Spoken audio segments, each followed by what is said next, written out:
हाँ, तो हमने पिछले जो लेक्चर था उसमें हमने देखा कि k इज़ इक्वल टू क्या आ रहा था, बोलो, ए ई की पावर माइनस ई अपॉन आर टी, जहाँ पर ए क्या लिख रहे थे हम लोग, z इंटू पी। z क्या है, कॉलिजन फ्रीक्वेंसी, p क्या है, स्टेरिक फैक्टर। तो अब हम बोल सकते हैं कि जिसका k का वैल्यू ज़्यादा होगा इसका मतलब रेट कांस्टेंट ज़्यादा होगा, और रेट कांस्टेंट ज़्यादा होगा इसका मतलब क्या, रिएक्शन उतना तेज होगा। तो रिएक्शन तेज तभी होगा जब हम बोल सकते हैं कि उसमें नंबर ऑफ इफ़ेक्टिव कॉलिजन्स ज़्यादा होंगे, है ना। इफ़ेक्टिव कॉलिजन्स जितने अच्छे से हो रहे होंगे, जितने ज़्यादा हो रहे होंगे, उतना ही तेज रिएक्शन हो रहा होगा, है ना। तो दो जो फैक्टर है, एक हमने देखा एनर्जी बैरियर और एक ओरिएंटेशन बैरियर, और दोनों में से अगर कोई एक नहीं है तो मतलब ऐसे वो कॉलिजन प्रोडक्ट फॉर्म नहीं करेंगे। तो प्रोडक्ट फॉर्म करने के लिए दोनों बैरियर क्रॉस होना जरूरी है, एनर्जी बैरियर भी और ओरिएंटेशन बैरियर भी, ठीक है। दोनों में से कोई भी एक नहीं रहेगा तो वो कॉलिजन प्रोडक्ट फॉर्म नहीं करेगा। चलो अब आगे हम लोग देखते हैं, थोड़ा इम्पॉर्टेंट है, एडवांस के लिए बहुत इम्पॉर्टेंट, सीरीज और पैरेलल रिएक्शन, है ना। First order parallel reaction, first order parallel reaction. तो थोड़ा सा देख लो कि सीरीज रिएक्शन और पैरेलल रिएक्शन क्या होता है। देखो पैरेलल रिएक्शन क्या होता है कि मान लो ए है, ठीक है, ए से मान लो बी भी बन रहा है और साइमल्टेनियसली सी भी बन रहा है, ए से बी भी बन रहा है और सी भी बन रहा है, तो ये है मेरा पैरेलल रिएक्शन, ठीक है। और सीरीज रिएक्शन या सीक्वेंशियल रिएक्शन, और सीक्वेंशियल रिएक्शन क्या होता है, ये होता है जैसे ए से बी बना, बी से सी बना, है ना, यहाँ रेट कांस्टेंट K1 है, यहाँ से यहाँ रेट कांस्टेंट K2 है, तो इसको बोलते हैं सीरीज रिएक्शन या और सीक्वेंशियल रिएक्शन। और यहाँ पैरेलल, है ना, ए से बी बन रहा है, ए से सी बन रहा है। तो सबसे पहले हम लोग फर्स्ट ऑर्डर पैरेलल रिएक्शन की बात करेंगे, ठीक है, फर्स्ट ऑर्डर पैरेलल रिएक्शन। तो लेट अस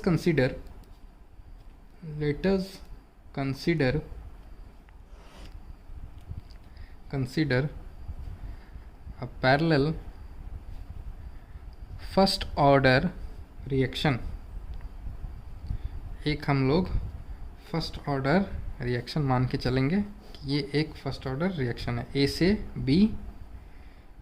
बी बन रहा है और ए से सी भी बन रहा है, ठीक। K1 इसका रेट कांस्टेंट है, K2 इस वाले रिएक्शन का रेट कांस्टेंट है, और ये हमने फर्स्ट ऑर्डर बोल दिया है, हमने क्या फर्स्ट ऑर्डर बोल दिया है कि ये फर्स्ट ऑर्डर है ना, ये भी रिएक्शन फर्स्ट ऑर्डर है, ठीक। अब देखो t इक्वल टू 0 पे क्या होगा, t इक्वल टू 0 पे हम बोल सकते हैं ए का इनिशियल कंसंट्रेशन क्या होगा, A0 होगा, ए का इनिशियल कंसंट्रेशन A0, है ना, ये तो अभी बने भी नहीं होंगे, और A0 है, या इसी को हम लोग A बोल सकते हैं, क्या बोल सकते हैं, बोल ही रहे हैं तब से। अच्छा t इक्वल टू टी पर क्या होगा, कुछ टाइम t के बाद हम बोल सकते हैं कि b भी कुछ बना होगा, c भी कुछ बना होगा। मान के चलो b x बना है, c y बना है, तो टाइम t पर a कितना बचा होगा, तो इनिशियल कंसंट्रेशन था a, तो a में से x और y कम हुआ, तो x माइनस y कर देंगे a में से, तो इतना बचा रहेगा a 80, है ना, 80 बचा रहेगा टाइम t।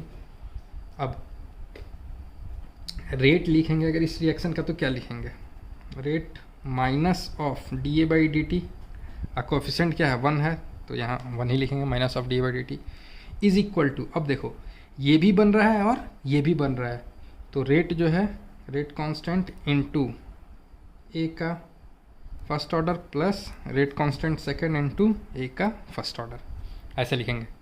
इधर के लिए भी लिखे और इधर के लिए भी लिखे, ठीक है। तो सिर्फ इसको लिखोगे तो K1 into a first order, और इस वाले के लिए लिखो तो K2 इंटू ए का फर्स्ट ऑर्डर, और दोनों को जोड़ देना, ये हो जाएगा इस रिएक्शन का रेट, ठीक है। अब देखो, अब हमको ये मिल गया डिफरेंशियल इक्वेशन, ये क्या मिल गया, डिफरेंशियल रेट लॉ। अब इसको इंटीग्रेट करेंगे, कैसे करेंगे, minus of d a by d t is equal to, अच्छा इसको क्या लिख सकते हैं, K1 प्लस K2 कॉमन ले क्या, तो बचेगा क्या, ए ही तो बचेगा,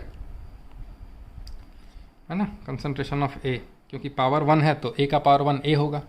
अच्छा इस ए का मतलब समझते हैं क्या है, ये है concentration of A at any time T, किसी भी टाइम टी पे ए का कंसंट्रेशन, ठीक है ना, किसी भी टाइम टी पर ए का कंसंट्रेशन है, ठीक।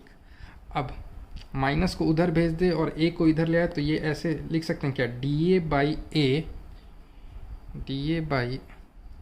ए is equal to minus of k1 plus k2 into d t, लिख सकते हैं। ऐसा करते आ रहे हैं हम लोग, zero order, first order, second में कितनी बार किए होंगे ये सब, है ना, फिर भी करते हैं, है ना। अब इंटीग्रेशन कहाँ से कहाँ बोल सकते हैं, ए नॉट से लेके ए टी तक, और ये टाइम t इक्वल टू 0 से लेके t तक। अब इसका इंटीग्रेशन बताओ, कर लोगे, डी ए बाई ए का इंटीग्रेशन, जल्दी बोल दो, लिखने से पहले बोल दो, लिखने से पहले। कुछ लोग बोल रहे हैं, वेरी गुड। क्या हो जाएगा, ln a होगा, ln a, और लिमिट अभी हम लोग पुट करेंगे a0 और at का, और इधर क्या हो जाएगा, k1 प्लस k2 तो कांस्टेंट था, और dt का इंटीग्रेशन t, और जो वो लिमिट पुट किए t माइनस 0 तो t होगा, तो हम लोग k1 प्लस k2t। अब इसके जगह पुट करो वो लिमिट। अच्छा, लिमिट पुट करने से पहले यहाँ पर याद है क्या तुमको, ln x is equal to y होता था, तो x इज इक्वल टू ई की पावर y लिखते थे क्या, याद आ रहा है। तो क्या हम लोग यहाँ पर ln at पे जब वो लिमिट पुट करेंगे तो क्या हो जाएगा, ln at a नॉट होगा क्या, ln at और माइनस ln a नॉट, उसको क्या लिख सकते हैं, ln at by a naught is equal to minus of k1 plus k2t। अब इसका यूज़ कर लो, हम बोल सकते हैं A T by A naught is equal to ई की power minus of k1 plus k2t, और A T is equal to क्या हो जाएगा, therefore A T is equal to A naught E की power minus k1 plus k2 into T. याद करो, first order के लिए जो आया था ए टी, ऐसा ही तो आया था एक्सपोनेंशियल फॉर्म में, सिर्फ फ़र्क क्या है, what is the only difference, अब जो है रेट कांस्टेंट k1 नहीं रहा, k1 प्लस k2 हो गया। फर्स्ट ऑर्डर के लिए वो क्या था याद है, same A T is equal to A naught E की पावर माइनस के टी होता था, अब k क्या हो रहा है, k इफेक्टिव हो जा रहा है, अब k क्या हो रहा है, k इफेक्टिव, तो k इफेक्टिव जो है मेरा क्या हो जा रहा है, k1 प्लस k2, ठीक है। तो इसका टी हाफ क्या हो जाएगा बताओ, सेम पिछली तरह ln 2 upon k1 plus k2, ln 2 क्या होता था याद है, 0.693 अपॉन k होता था ना, वहाँ पे अपॉन k होता था, यहाँ पर k इफेक्टिव होगा, यहाँ पर k इफेक्टिव होगा, और k इफेक्टिव क्या है, k1 प्लस k2, तो सेम उसी की तरह। क्लियर, कॉपी कर लो, हो गया। अब इसमें और भी कुछ निकालना है, इसमें अब क्या क्या निकालना है देखो, एक तो निकालना है B का कंसंट्रेशन एट टाइम t क्या होगा। देखो जो सर्कल कर रहे हैं, जो वो रेक्टेंगल के फॉर्म में बॉक्स में रहा है वो इंपॉर्टेंट है, एक तो ये BT निकालेंगे, ये भी इंपॉर्टेंट रहेगा। Concentration of C at time t क्या होगा, ये भी निकालेंगे, ये भी इंपॉर्टेंट होगा। उसके बाद concentration of B at time t और concentration of C at time t भी निकालेंगे, ये k1 बाई k2 आएगा, ये भी इम्पॉर्टेंट होगा। ये फाइंड आउट वो करेंगे अभी, k1 बाई k2, BT आ जाएगा, CT आ तो डिवाइड दे देना बस, है ना। तो ये अभी हम लोग फाइंड करके देखेंगे कि BT और CT कितना होगा। चलो फाइंड करें।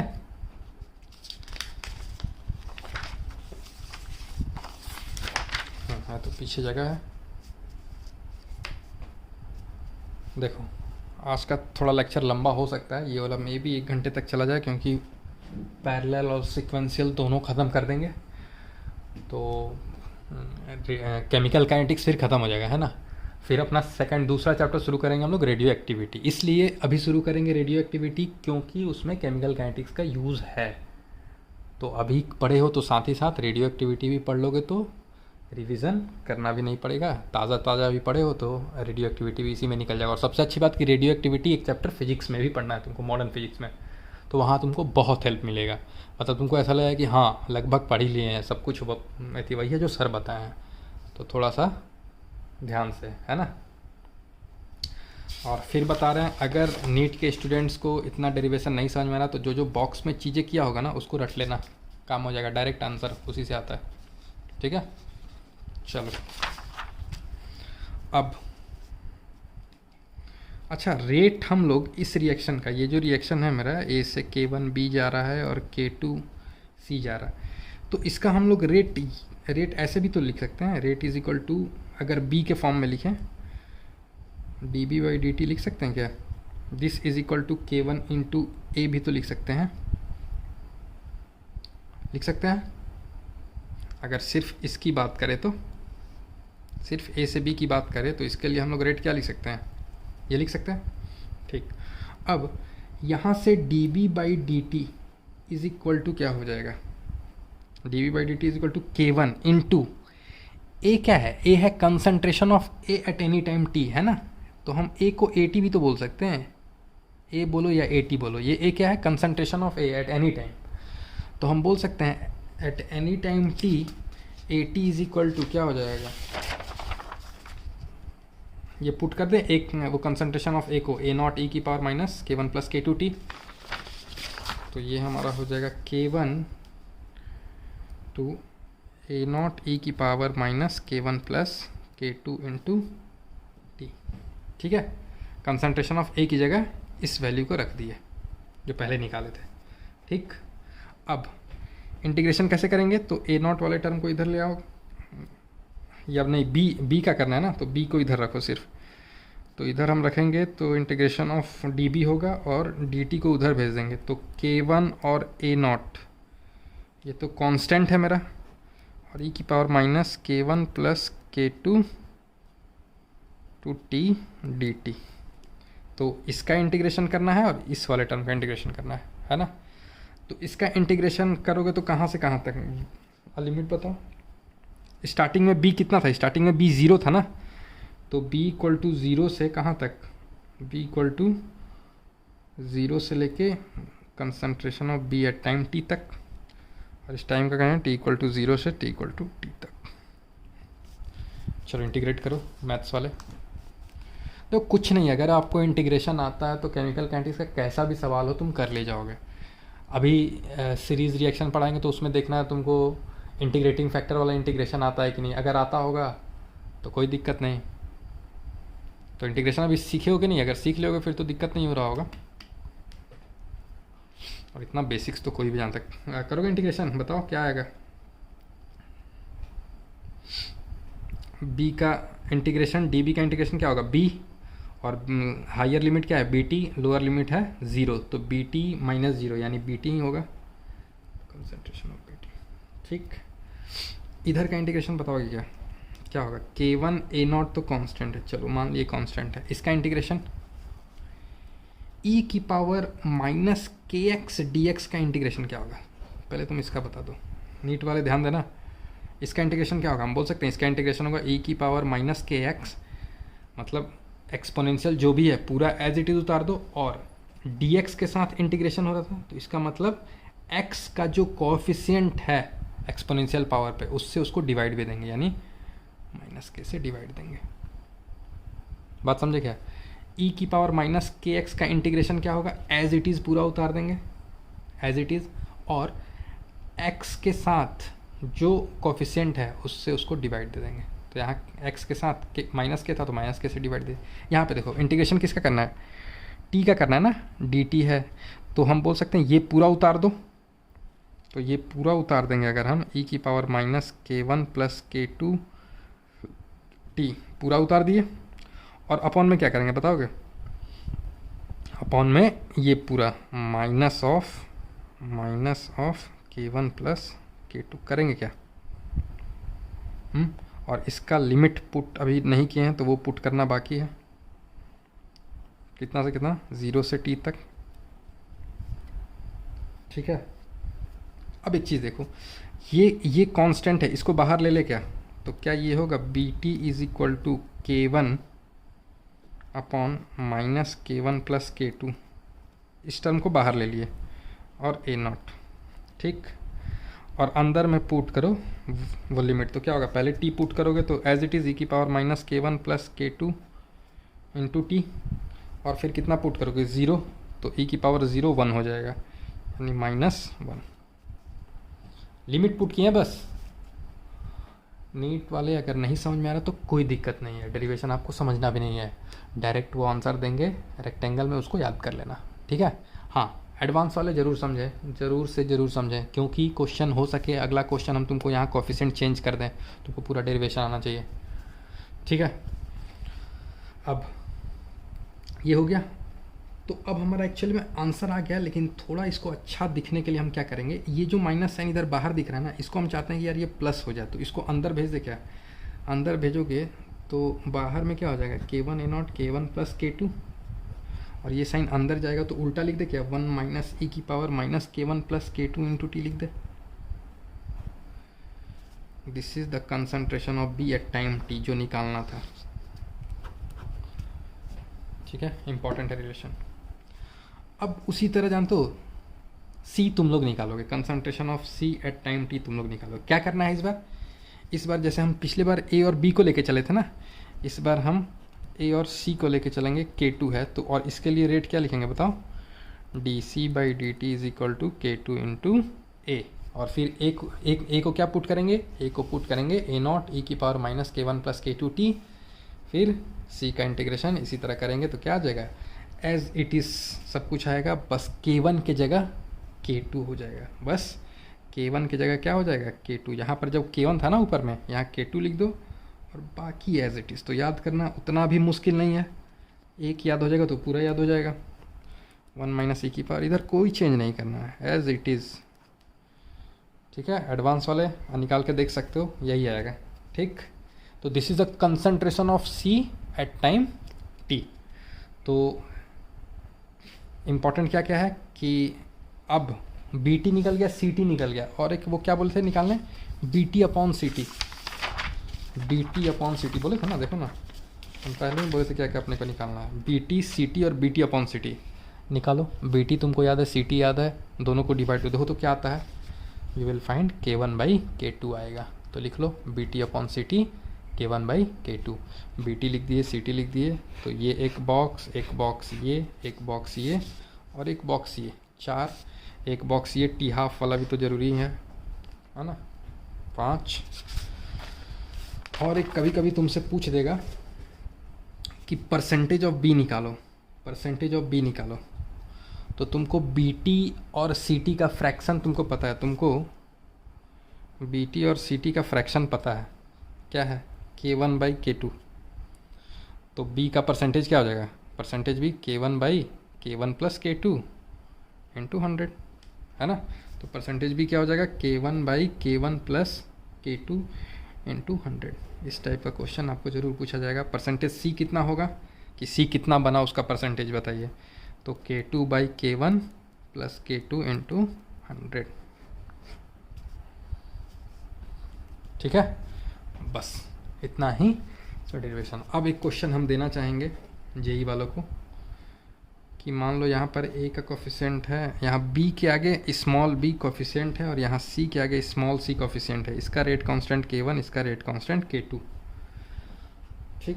तो क्या डिफरेंस होगा बताओगे।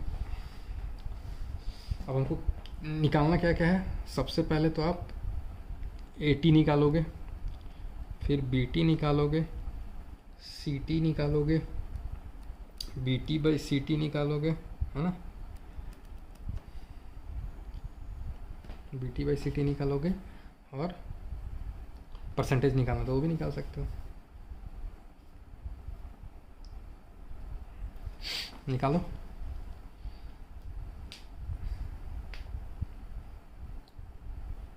जानते हो क्या चेंज होगा,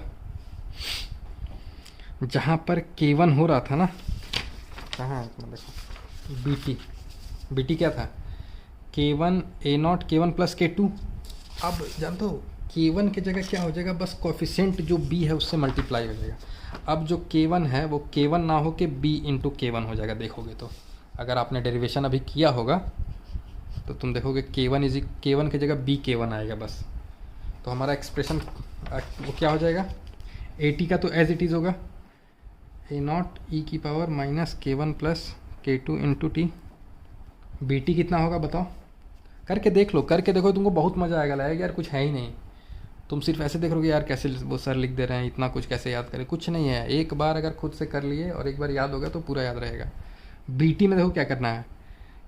पहले बीटी क्या याद किए थे बताओ? K1, हाँ ठीक है, बोलो, बोलते रहो। A naught very good, K1 plus K2 very good. देखो बता तो रहे हो तुम लोग, 1 माइनस ई की power minus K1 plus K2 into T, ये पहले याद किए थे। अब यहाँ पर B लग गया तो K1 के जगह B लगा दो, B K1 हो जाएगा। उसी तरह वो C में क्या होगा बताओ? C का तुम लोग आराम से अब बता दोगे, देखना, मुझे पता है। हाँ वेरी गुड। पहले क्या था? पहले था K2 K1 प्लस K2 और यहाँ A नॉट, मतलब ये पूरा सेम था, बस K1 की जगह K2 था पहले। 1 माइनस ई की power minus K1 plus K2 into T, यही था। अब C के आगे कोएफिशिएंट क्या है? स्मॉल c, तो K2 के आगे क्या हो जाएगा? C K2। तो BT अपॉन CT क्या आ जाएगा? पहले था K1 अपॉन K2, अब यहाँ B और यहाँ C। देखें, आसान है, ठीक। अच्छा, अगर तुमसे पूछ दे कि at t equal to infinity पे कंसंट्रेशन B कितना होगा, निकालो तो देखो यार। B K1 A naught upon K1 plus K2, देखो t equal to infinity put कर देना, ठीक। और C फाइनल क्या आ जाएगा? C फाइनल आ जाएगा, फाइनल का मतलब जब टाइम इन्फिनिटी पे जब ये रिएक्शन पूरा हो रहा था, पुट करोगे तो देखो C K2 A naught upon K1 plus K2 आ रहा होगा। T को इन्फिनिटी पुट कर देना है ना। तो ये रहा अपना पैरेलल रिएक्शन, ठीक है, पैरेलल रिएक्शन हो जाएगा। अच्छा, इसी में अगर परसेंटेज पूछ देगा तो, परसेंटेज B अगर पूछ देगा तो क्या बोलोगे? सेम, पहले K1 प्लस K2 क्या था? K1 upon K1 plus K2 था ना नीचे, इंटू 100। इस बार क्या हो जाएगा बताओ?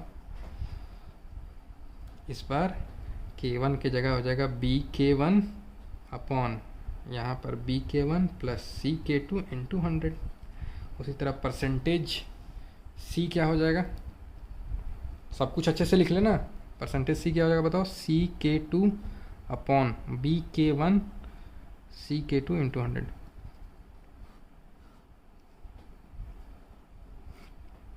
ठीक है, पैरेलल रिएक्शन ख़त्म। अब इसका एक ग्राफ देख लेते हैं बस, ठीक है, बहुत आसान है, कोई दिक्कत नहीं है। और देखो ये यूट्यूब पे अपलोडेड रहता है तो सबसे अच्छी बात पता है क्या है? इसको तुम रिपीट कर करके देख सकते हो। मान लो तुमको लगे कि सर थोड़ा स्पीड बढ़ा दिए, तो पीछे आके फिर से बैक देख लिए कि सर क्या बोले थे, आराम से नोट्स भी प्रॉपर जा रहा है।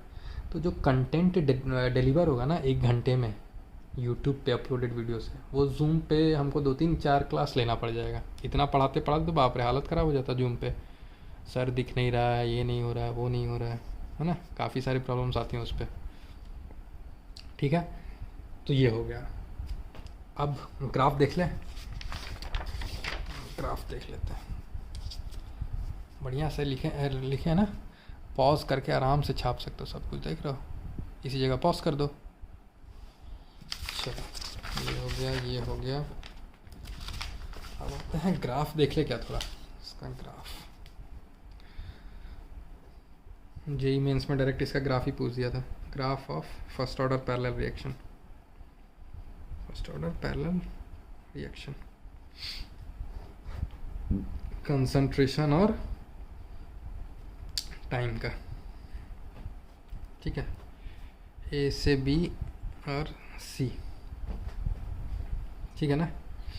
ये रेट कांस्टेंट K1, ये रेट कांस्टेंट K2। तो ग्राफ बनाने के लिए सबसे पहले तुमको पता होना चाहिए कि K1 बड़ा है K2। मान लो K1 बड़ा है अगर K2 से, मान लो एक केस लिए हम, केस फर्स्ट में लिए कि K1 K2 से बड़ा है, तो इसका मतलब क्या?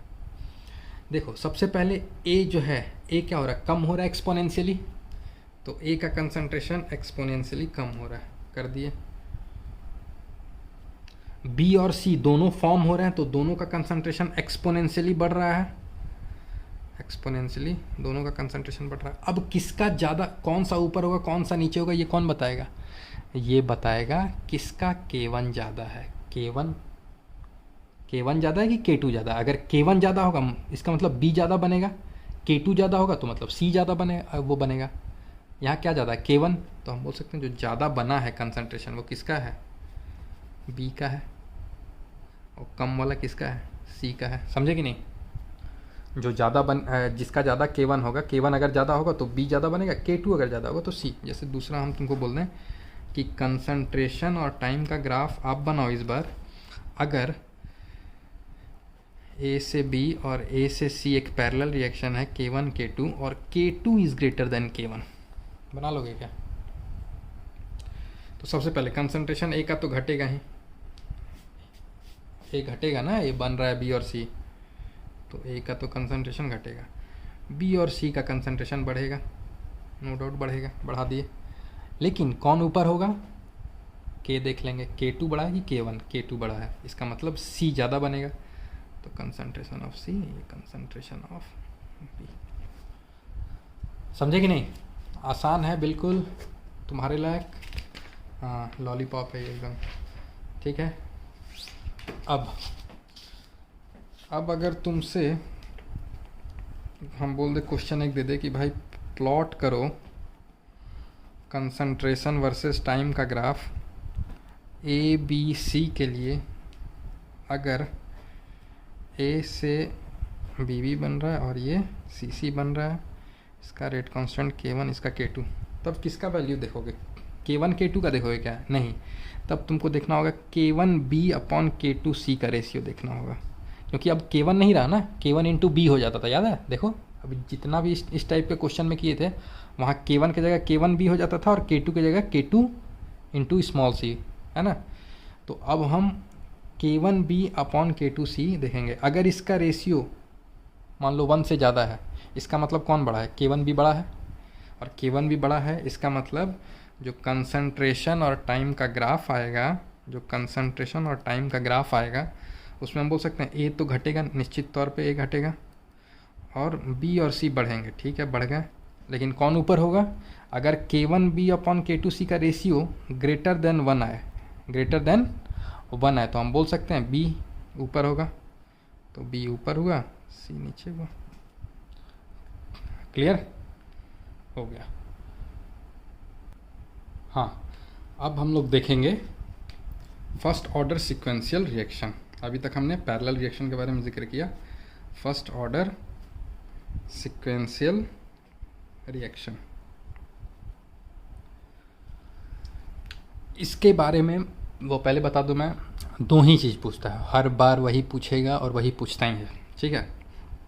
एक ग्राफ पूछता है और एक पूछता है, जैसे सिक्वेंशियल रिएक्शन तुमको दिया रहेगा, A से B जा रहा है और B से C जा रहा है, यहाँ से यहाँ रेट कांस्टेंट K1 है, यहाँ से यहाँ K2, तो एक तो पूछेगा कि concentration of B max, B का मैक्सिमम वो कंसंट्रेशन क्या होगा, है ना।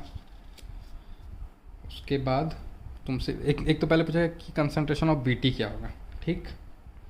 फिर तुमसे एक कि किस कंसंट्रेशन पर B सबसे मैक्सिमम होगा, वो कौन सा टाइम होगा जब B का कंसंट्रेशन मैक्सिमम होगा। ऐसा क्यों ये पूछ रहा है, क्योंकि देखो इसमें क्या हो रहा है, देखो B बन रहा है और फिर C बन जा रहा है, B जैसे फॉर्म हो रहा है फिर वो C भी बन जा रहा है। इसका मतलब हम बोल सकते हैं इनिशियली तो सिर्फ A होगा, B C नहीं होंगे, तो इनिशियली B जो है बनना स्टार्ट करेगा, फिर बनने के बाद क्या करेगा, ख़त्म भी होगा, ख़त्म होगा तो फिर इसका कंसंट्रेशन नीचे आएगा। तो एक टाइम ऐसा आएगा जिस टाइम पे B का कंसंट्रेशन मैक्सिमम, ये अगर कंसंट्रेशन और टाइम का ग्राफ हम बताएं तो हम बोल सकते हैं कि भाई B एक बार बनेगा और फिर घटने लगेगा। तो एक टाइम तो ऐसा आएगा ना जब ये B का कंसंट्रेशन मैक्सिमम होगा, तो वो कौन सा टाइम होगा जब B का कंसंट्रेशन मैक्सिमम होगा, तो एक तो ये पूछा जाएगा, और एक BT concentration of B eight any time T पर उसका क्या होगा इक्वेशन। बस यही दो क्वेश्चन पूछा जाता है, तो इसलिए इसका देखते हैं। चलो अब ये तुमको था T इक्वल टू 0 पे ये A0 है, चलो ठीक है ना। अब हम बोल सकते हैं कि इसका रेट अगर लिखेंगे हम तो क्या होगा, dA by dt is equal to K1 into a, first order है तो ये 1 के ऊपर लगा दिए, ए के ऊपर 1 लगा दिए, है ना। और यहाँ से इंटीग्रेशन करोगे तो क्या आएगा, बहुत दिन से कर रहे हैं, देखो यही आएगा ए नॉट ई की पावर माइनस K1t। ठीक है, क्लियर। अब हमको बी का कंसंट्रेशन निकालना है। अच्छा, अगर हम dB/dt की बात करें, बी का किस रेट से फॉर्म हो रहा है या डिसअपियर हो रहा है, तो देखो एक तो बी बन भी रहा है और कम भी हो रहा है एट द सेम टाइम।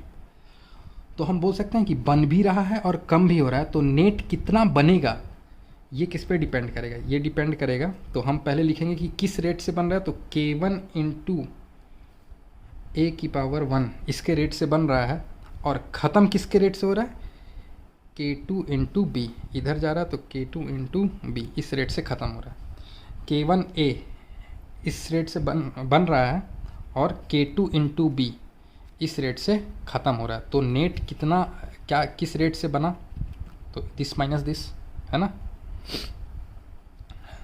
तो ये लिख दिए।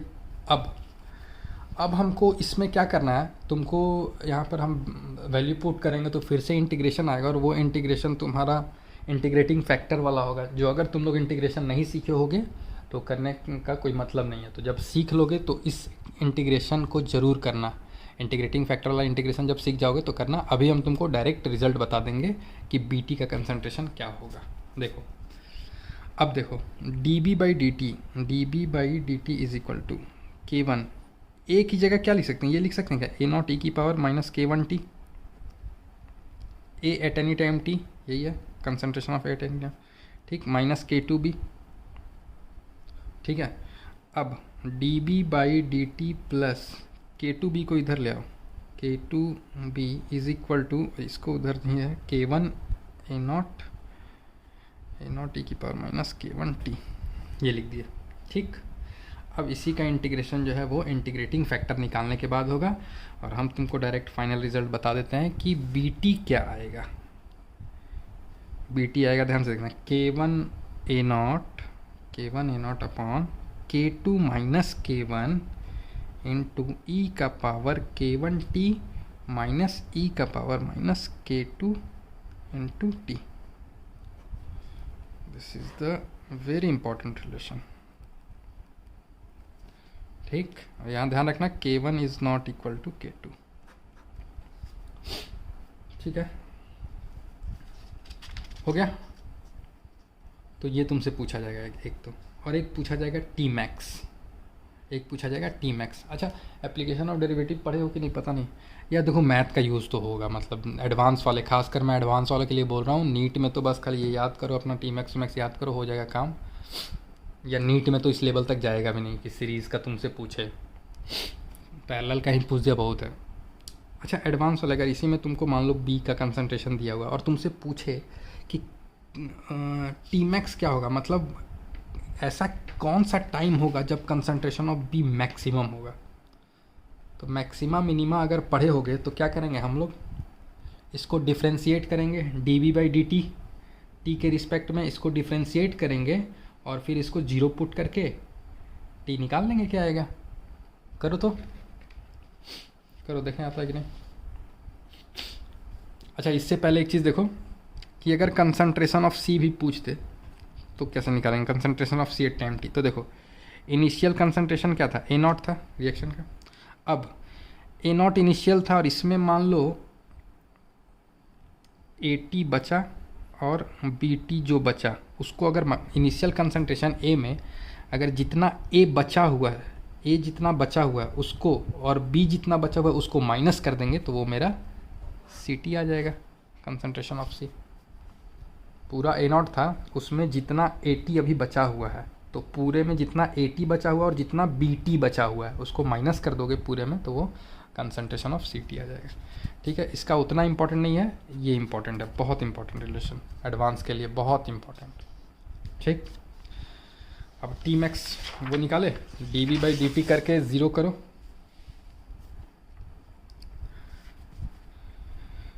तो अब बोल सकते हैं एट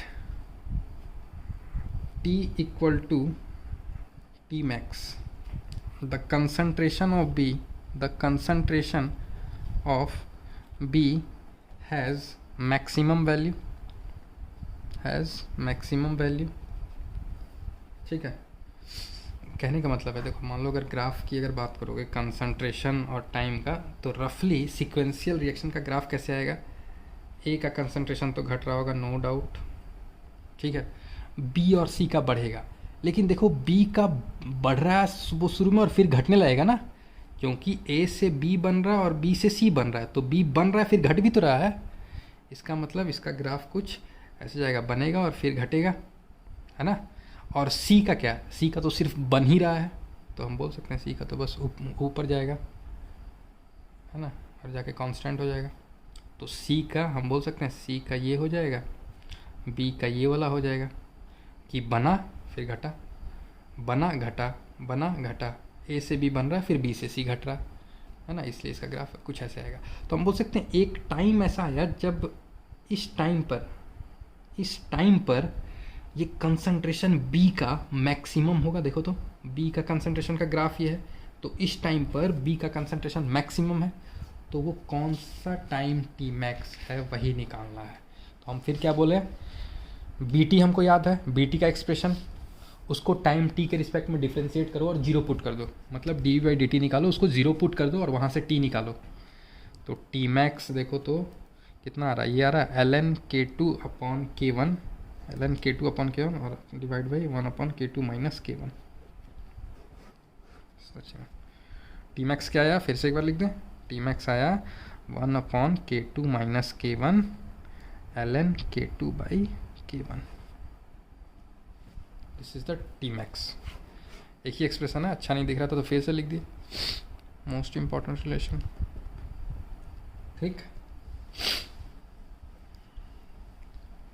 ठीक है ना। अब इसका भी ग्राफ देखेंगे, जैसे उसमें ग्राफ देखे थे ना कि जब k1 बड़ा होगा तब कैसा ग्राफ होगा, जब k2 बड़ा होगा तब कैसा ग्राफ होगा, तो इसमें भी दो केस बनाएंगे। ये हम एकदम वो रफली एक डायग्राम बताएं टी मैक्स निकालने के लिए, है ना। अब देखो ग्राफ देखेंगे केस 1 में, इफ़ k1 तुमसे पूछा है कि मान लो k1 बहुत बड़ा है k2 से, k1 is much much greater than k2, तो कंसंट्रेशन और टाइम का ग्राफ कैसे बनेगा, कंसंट्रेशन टाइम का ग्राफ कैसे होगा, ठीक। अब देखो कंसंट्रेशन ए का तो घटेगा ही, k1 बहुत ज़्यादा है, इसका मतलब k1 बहुत ज़्यादा है k2 से, इसका मतलब b बहुत ज़्यादा बन रहा है और कम धीरे हो रहा है, मतलब तुरंत ये जो मैक्सिमा आएगा ना, ये वाला जो पिक आएगा ये बहुत जल्दी आ जाएगा, क्योंकि b बहुत ज़्यादा बन रहा है ना, तो ये बहुत जल्दी आ जाएगा, थोड़ा सा ऊपर ले लो, और ये फिर कम होगा। बात समझे कि नहीं, k1 ज़्यादा है इसका मतलब क्या, a से b बनने का रेट बहुत तेज होगा, तो बहुत तेज होगा तो बहुत जल्दी से b का मैक्सिमा आ जाएगा, तो पिक बहुत जल्दी आ जाएगा, तो पिक बहुत जल्दी आ गया, है ना। अब c क्या है, c तो बढ़ ही रहा है, c को कहाँ कोई रोक रहा है, c तो अपना ये कंसंट्रेशन दे दोगे कि इसके ऊपर लाइन नहीं खींचोगे, तो ये अपना c का कंसंट्रेशन एक्सपोनेंशियल बढ़ते बढ़ते कांस्टेंट हो गया, this is the concentration of c और this is the concentration of, कब, जब k1 का वैल्यू बहुत बहुत बड़ा है k2 से, ठीक है।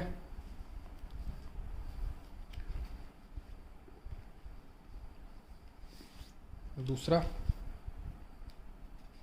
अगर k2 बहुत बड़ा होगा तो, अगर k2 का वैल्यू बहुत बड़ा होगा तो कैसे करेंगे,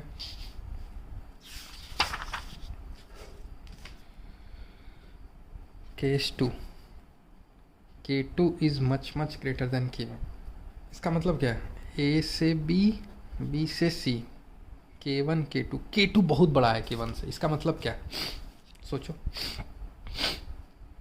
कि ये वाला रिएक्शन फास्ट हो रहा है, ये स्लो है, रेट कांस्टेंट से ऐसे ही तो बताया था कि रेट कांस्टेंट जिसका ज़्यादा हो वो रिएक्शन फास्ट होता है, जिसका कम है वो स्लो होता है, तो ये रिएक्शन बहुत फास्ट हो रहा है, ये स्लो हो रहा है, इसका मतलब b जैसे बन रहा होगा और तुरंत b से c बन जा रहा होगा, b बना नहीं कि c बन गया, b बना नहीं कि c बन गया, इसका मतलब ये जो रिएक्शन हो रहा है b से c ये बहुत फास्ट हो रहा है, तो इससे फास्ट होने से क्या हो रहा है, फास्ट होने से क्या असर पड़ रहा है? हम बोल सकते हैं बी जो है वो एक इंटरमीडिएट का काम करेगा। इंटरमीडिएट मतलब ये बहुत स्टेबल ही नहीं होगा, मतलब ए से बी बन रहा है, सी बन जा रहा है, बी बन रहा है, सी बन रहा है, तो ये एक इंटरमीडिएट का काम करेगा, क्योंकि जैसे ये बन रहा है तुरंत उसी तरह ख़त्म हो जा रहा है। बना कि ख़त्म हो गया, बना तुरंत ख़त्म हो गया। इसका मतलब हम बोल सकते हैं कि प्रैक्टिकली इस बी का कंसंट्रेशन क्या है, एक तरह से कांस्टेंट ही तो है। तो लिखो पहले कि if the value of K1 is very very small, very very small. अच्छा, इसका मतलब क्या हुआ? K1 is very very small का मतलब यह हो कि K2 बहुत बड़ा है K1 से, एक ही बात है मतलब, है ना? हाँ, very good. Small compare to K2, then the species B acts as a reactive intermediate as soon as it is formed। ठीक है। It is converted to product for such cases. तो ये देखा गया कि it is observed that practically the concentration of B remains constant। तो B का concentration अगर कांस्टेंट है तो हम बोल सकते हैं dB/dt क्या हो जाएगा? 0। Rate of change of B, अगर कोई कांस्टेंट का डिफ्रेंसिएशन 0 ही तो होता है। अब इसी अप्रॉक्सीमेशन को क्या बोलते हैं? This approximation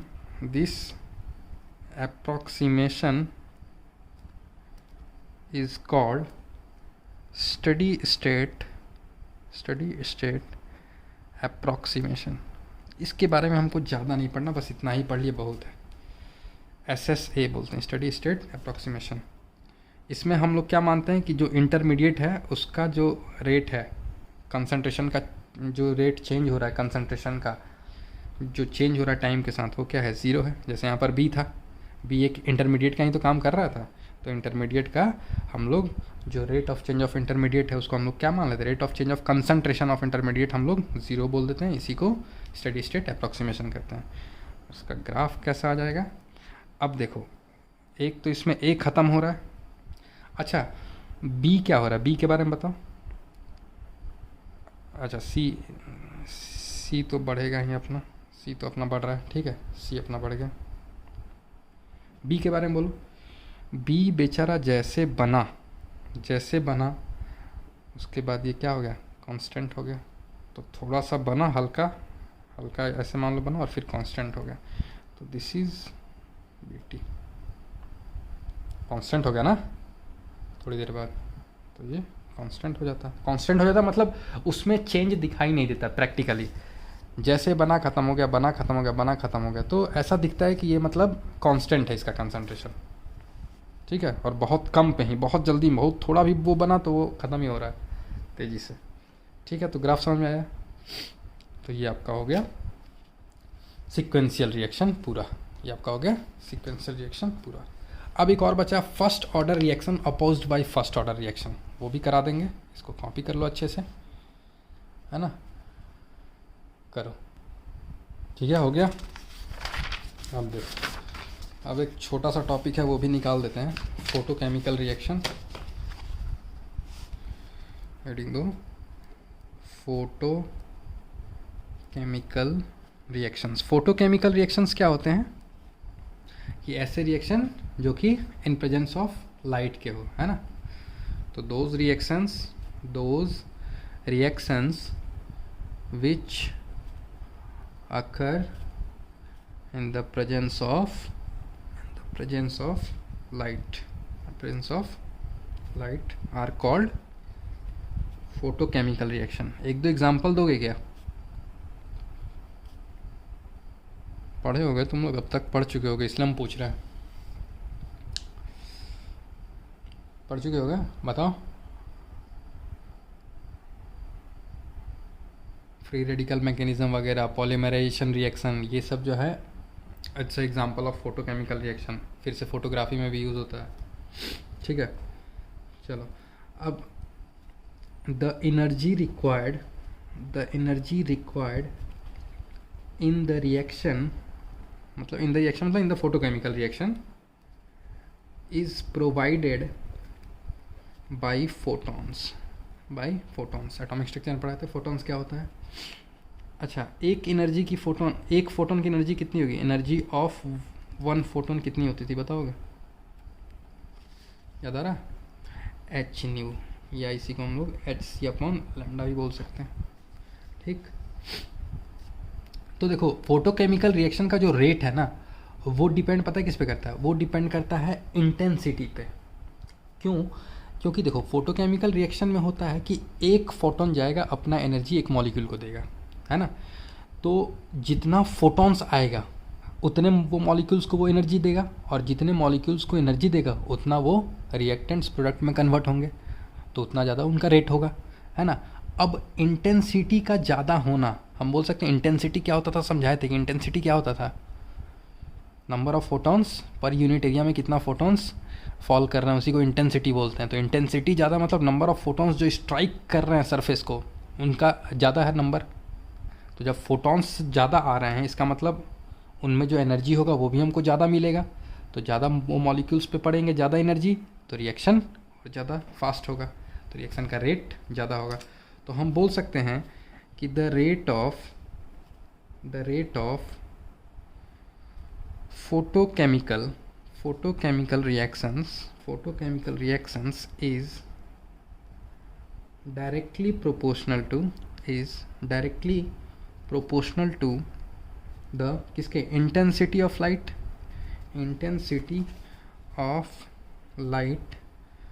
falling on the reactants। इसका मतलब हम ये लिख सकते हैं rate is directly proportional to I, where I क्या है, इंटेंसिटी के डायरेक्टली प्रोपोर्शनल होता है। यानी बोल सकते हैं रेट इज़ इक्वल टू एक कांस्टेंट आएगा और आई, एक कांस्टेंट बोलते हैं ईटा, और इसको बोलते हैं क्वांटम एफिशिएंसी। इसको बहुत जगह फाई से भी वो डिनोट किया जाता है, ठीक है ना, फाई से भी क्वांटम एफिशिएंसी को, या इसी को क्वांटम यील्ड भी बोलते हैं। ठीक, अब फाई इज इक्वल टू क्या होता है, फाई इज इक्वल टू क्या होगा, number of molecules reacted upon number of photons absorbed.